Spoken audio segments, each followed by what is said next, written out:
ถ้าน้องสาวกลิ่นเหม็นมากเนี่ยอันนี้แปลว่าเฮ้ยเธออะติดโรคเพศสัมพันธ์แน่เลยกลิ่นของน้องสาวหรือว่ามีเมือกเปลี่ยนสีไป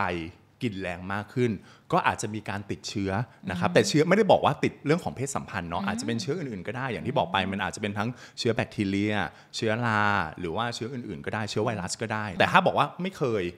มีเพศสัมพันธ์เลยแต่ว่าอยู่ดีมันมีกลิ่นมันสีเปลี่ยนไปคุณอาจจะติดเชื้อแบคทีเรียอะไรหรือเปล่านะครับเนาะอันนี้ก็ต้องไปตรวจดู